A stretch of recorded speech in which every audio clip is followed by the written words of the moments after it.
지난 최고위원회에서 제가 발언을 했습니다.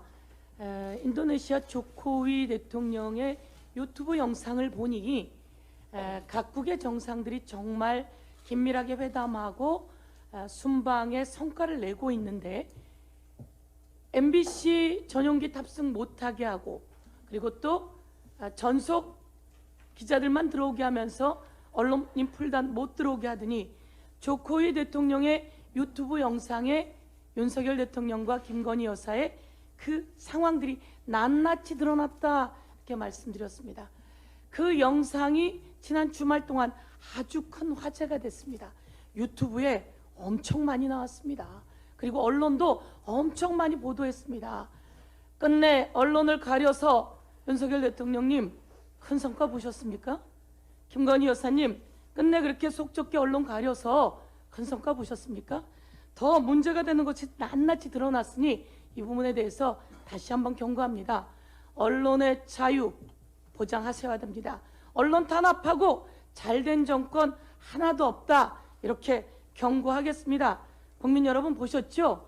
대통령은 멀뚱멀뚱 있고 그리고 김건희 여사가 대통령을 향해서 나가라고 손짓하던 모습, 그 모습을 보면서 우리 불편한 건 씁쓸한 건 어쩔 수 없었던 것 같습니다. 부끄러움은 우리의 몫이다 이렇게 말씀드리고요. 그런데 그렇게 해서 다 가렸는데도 영상이 나왔지만 우리 여러 사람들이 이야기했습니다. 이 김건희 여사가 아이를 안고 있는 사진과 오드리 헵번 배우가 아이를 안고 있는 사진, 여러 가지 말이 많이 있었지만 뭐 학계에서 그런 얘기도 합니다. 아이들이 패션 액세서리로 쓰였다라고 하는 이런 보도도 있습니다. 그래서 너무 불편합니다. 그런데 왜 우리는 이게 이렇게 불편할까? 또 그냥 감각적으로 봤습니다. 그랬더니 이 아이가 14살이랍니다. 김건희 여사가 손 꼭 잡고 자기 손 두 손으로 이렇게 안고 있는 이 아이가 14살이랍니다.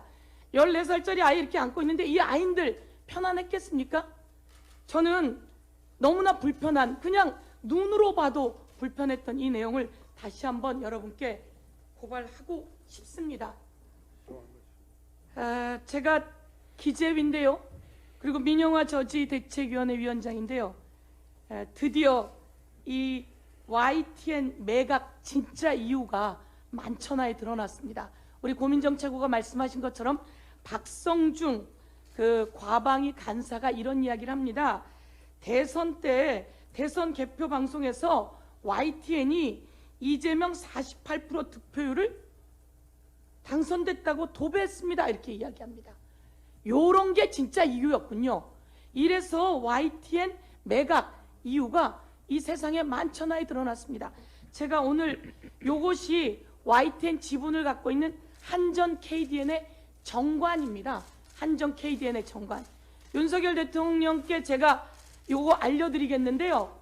한전 KDN은 정관에 이렇게 돼 있습니다. 무엇이라고 되어 있냐면 방송, 정보통신 서비스 방송 그리고 기타 정보기술 관련한 이런 것을 활용한 사업을 한다라고 한전 KDN에 써 있습니다. 한전 KDN은 방송을 활용한 사업을 하는 게 한전 KDN 정관의 임무입니다. 그런데 혁신 TF라고 하는 것을 만들어서 이쪽에다가 요구하는 거죠. 한전 KDN하고 상관없는 YTN 지분 파세요 이렇게 이야기합니다. 정관에 이렇게 되어 있는데 혁신 TF에 이거 사고 싶은 회사의 관계자들도 있는 것 같거든요. 그러면 그 사람들 전부 다 직권남용입니다. 양부남 단장님 이런 사람들 법적 조치해줘야 되지 않을까? 전 이렇게 생각합니다. 이 사람들 한전 KDN이 관계가 없다는 거예요. 방송과. 그러면서 이 지분 팔라고 이렇게 요구했는데요. 한전 KDN은 대대로 흑자만 난 기업입니다. 흑자만 나서 원래는 이 지분을 팔 생각이 없었습니다. 그런데 혁신 TF라고 하는 관계자들, 거기 정부 관계자들이 있죠. 이들이 이것을 팔라고 한 겁니다. 그리고 관계가 없다고 했습니다. 정관에 버젓이 나와 있는, 그래서 언론을 장악하려고 하는 이 정권의 속셈, 이명박 정부에서 MBC, KBS 탄압하면서 언론 장악하려고 했고요. YTN 공기업 지분 매각한다고 겁박했었습니다. 그런데 이명박 대통령 잘 됐습니까? 박근혜 대통령 시절에 정보경찰 이용해서 YTN 민영화 이런 논리로 압박하자는 이야기 있었습니다. 그래서 박근혜 대통령 잘 됐습니까? 이번에 윤석열 정권에서 YTN 그리고 MBC 겁박하고 탄압하고 억압한다고 해서 잘 된다 이렇게 보십니까? 다시 한번 경고드리겠습니다.